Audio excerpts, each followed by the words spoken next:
Hey guys, Nick from Stoltec Moto here. Looking to do a quick video update for you guys on our 2022 Yamaha YZF-R7. In our previous video, we did kind of a walk around, kind of an initial review. This time around, I want to spend a few minutes. This will be the first part of a multi-part series talking about some of the work that we did for the racetrack. So at the end of all this, we expect to have a bike that is not going to be race dedicated. We will talk about that, but this is really about trying to have a good Sunday morning ride and a bike that can work on the racetrack, right? So it's a good blend of mountains or canyons and racetrack use. So if that sounds like something that you'd be interested in from a street bike perspective, then follow on. So yesterday, we did our first track day on this bike at Pocono West, which was actually the first time I've ever run that particular section. I've run all the Pocono loops. They're all pretty much minimal change to the elevation, just a little bit anyway, but they're the infield and they're actually pretty good. They got good road surface, recently refinished a few years ago, nice flowy circuits. The West is a pretty small loop. I'm not actually sure for like mileage of it, but top speed, you're looking at somewhere around 100 miles an hour on this bike. A bigger bike, probably 115, 120, but it gives you an idea of what we were working on. So great bike for the track, even in its stock form. I have to say I'm pretty impressed. The only things that we've done to it, honestly, is taken off the peg feelers. After the first, it was after the first session, they just had to come off because they were touching down everywhere. But yeah, I was happy to take them off. They were the longest ones that I've ever seen, somewhere between 2 and 3 inches long. So I was kind of concerned that other parts might start dragging once they came off. But the good news is that never happened. So a good foot position, body positioning, never had any issue with toes dragging or any other parts of the bike. So very happy about that. The riding position is definitely aggressive without being committed. So you know that you're on a sport bike, but it doesn't feel like the super sports of yesteryear, right? It doesn't feel as committed as the R6, but you know you're on a sport bike. There's no question about it. It is aggressive.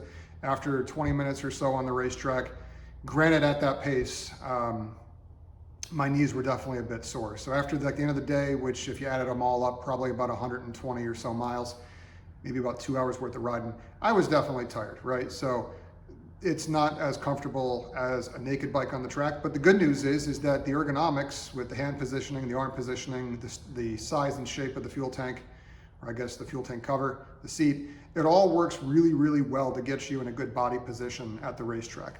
So very pleased about that. I did want to talk about something else up here, which you can probably kind of see already. I'm not going to show you the internals, obviously, of the suspension, but I want to show you that zip tie on the front. That zip tie has actually been moved up a few millimeters from where it was because of how we strapped the bike coming home.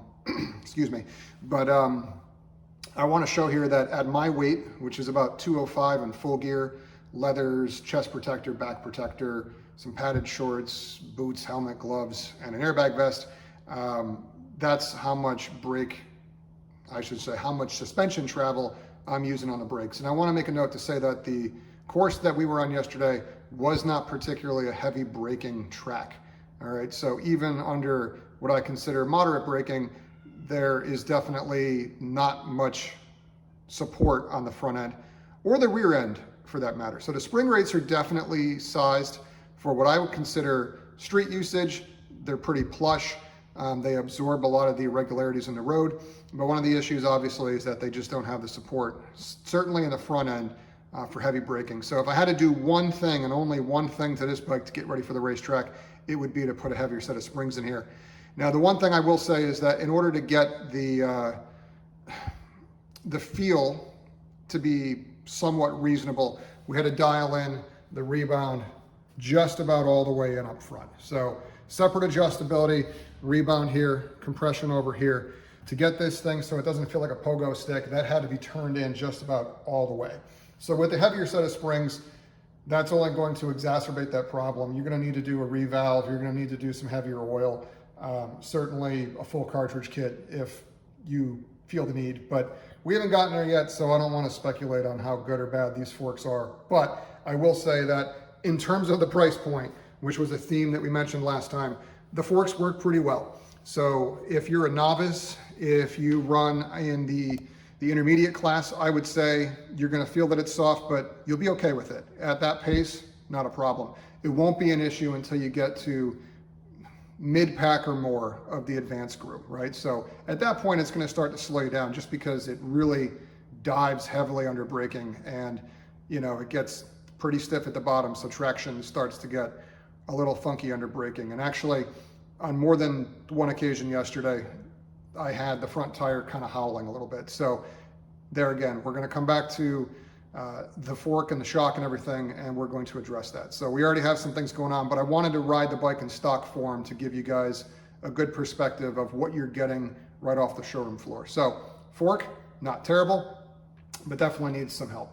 If you're a lighter rider and or at a slower pace, your mileage may vary. It might be a bit better, but for what I was doing yesterday, it could have used some more. Since I'm showing up on the brakes, you can see that the brakes did finally really bed in. I mentioned last time how they put a good surface finish on those rotors. They bed in super easily. I'm still pretty pleased with them. There's a good straw color there. They really did break in nice. I'm going to wait and see how things go with the brake pads. They were a little bit more progressive than I care for, not as linear. So they kind of built in progression in braking power as the lever was pulled. So it wasn't as linear as I like. Made it challenging to be smooth, especially with those really soft front fork springs, but we'll see how it goes. But the good news is that there was no discoloration, no grabbiness, no fading. They worked pretty well, but we'll see how it goes once we're on a faster track, say something like NJMP, Lightning, or Thunderbolt. So we'll see how that goes. But at the track that we did, brakes worked pretty well. We'll be obviously changing lines and pads and all that stuff to see if we can get it to a closer place for where we like to ride, where I like to ride, but not bad. So all in all, pretty pleased with that. The shock out back, which you can see in there, it's more or less the same thing off an YZF-R7, which we will have something to share with you guys soon. The shock wasn't terrible. Never had any chatter, no issues with drive out of a corner. Of course, there's only 70 some horsepower on tap, but you'll see with the rear tire, the tire wear was really good. So with the Bridgestone, the 22s, which are the factory tire here, as you can see, the Battle Axe, the S22, good tires. They're not my personal favorite, but they worked well. So they definitely don't have the feedback that I personally prefer. I'm a Dunlop guy. I like the Q3s, the Q3 Pluses, the Q4s, they're slicks as well. But for a stock tire, it's really hard to argue with these, but I think what I wanted to show is that even with these tires, with the stock shock, they wore pretty well. You don't see any hot tear, cold tear. There's nothing funky going on here. The tire wear is pretty uniform all the way around. So even with the stock shock, it works pretty well. And again, if I had to spend my money somewhere, I'd probably handle the forks first and then come out back to the shock. But what I will say about the shock is coming into some of the heavier braking sections, trying to trail brake, you can definitely feel some movement in the rear tire, a little bit of undamped motion that, just a little bit more damping would be good. And I think the spring rates would help as well, get a little bit more ground clearance. But all in all, factory tires, factory brakes, not a bad package. Room for improvement, but certainly not too bad.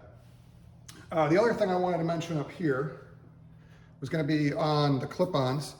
As you'll see, these are real clip-ons, right? It's not something that's integrated with the triple tree.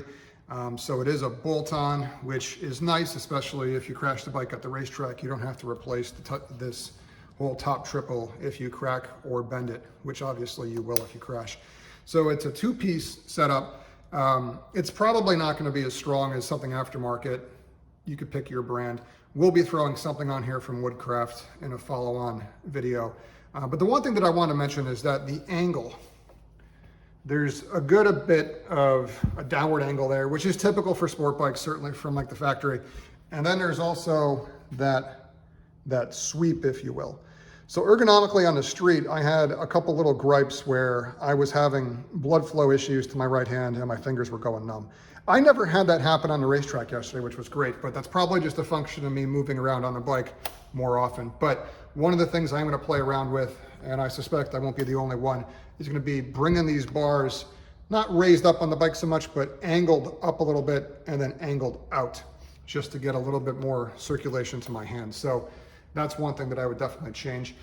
The brakes, as I mentioned in our last video, there is a bit more lever slop than I care for in this master cylinder.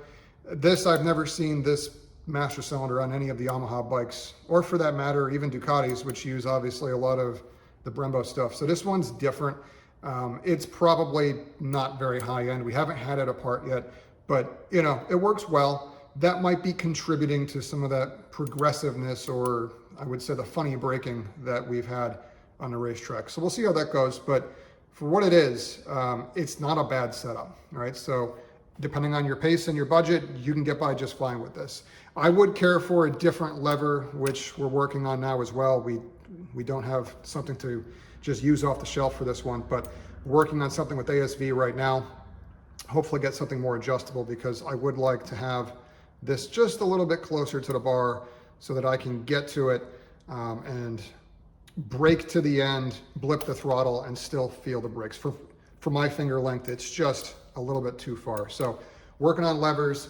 Obviously the same thing applies over here to the clutch. It's not adjustable. And for some reason, like all Yamahas, the perch setup that they have, the lever ends up being very far away. So if you have a smaller hand, or if you just prefer to have something a bit closer, adjustable levers are gonna go a long way. But that's not rocket science, and that's something that I think applies to any bike. One thing I wanted to mention on here was the shift light. It actually just blinked over there. You could see it. It was over there. I'll turn it off and on again for you. That came in handy yesterday. It was nice. I'll turn it on again. There it is. It would be nice if it was a different color, or if it was a little bit higher up, but all things considered, if you're in a full tuck on a longer straight and you're trying to bang through a couple gears, you will see it. It is a nice touch to have on this bike, so was happy with that. I will make a point to say that if you are going to use this bike on the racetrack, spend the money and get the factory quick shifter. You know, for roughly $200, it's a good value. It's plug and play, which is nice. You don't have to do any reflashing. You don't have to do anything special. Just plug it in and go. We didn't use it on the racetrack yesterday, primarily because we didn't have it. We've been trying to get it from Yamaha, and like other things these days, it's back ordered. But that'll be nice. It's certainly going to make this bike feel a bit more home at the racetrack. But yeah, so all in all, very happy with the bike. As you can see, it's still stock.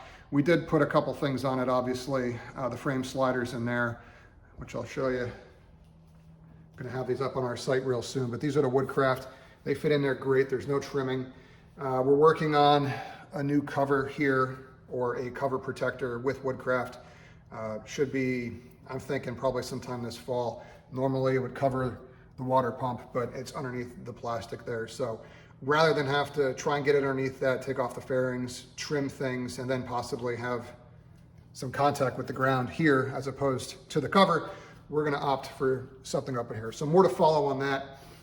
We did add some axle sliders front and rear. Those will be up on our sites soon as well. And then obviously we got the spools for the swing arm stand. But yeah, otherwise it's stock, right? So very pleased with the bike. I will be happy once the suspension is tweaked. You know, I think for somebody who wants to have that Canyon Carver track bike blend, you'll be pretty happy with this with some upgraded suspension. For those of you guys who are going to be racing this thing in CCS or Wera, whatever, you might be looking for something else, right? But obviously, I'll stay tuned for your comments as you guys ride this. But for the way that I ride the bike, I'm very pleased with it still. My first impression was that it was a good bike for what I was going to do with it on the street and track. I still think that's true. So more to follow. We'll be going through these guys in a multi-part series here, talking about some of the brakes and suspension and the ergonomic changes that we're doing. So in the meantime, ride safe. If you have any questions, drop a comment down below, subscribe for more, and we'll be back soon with more content. Until next time, ride safe, guys.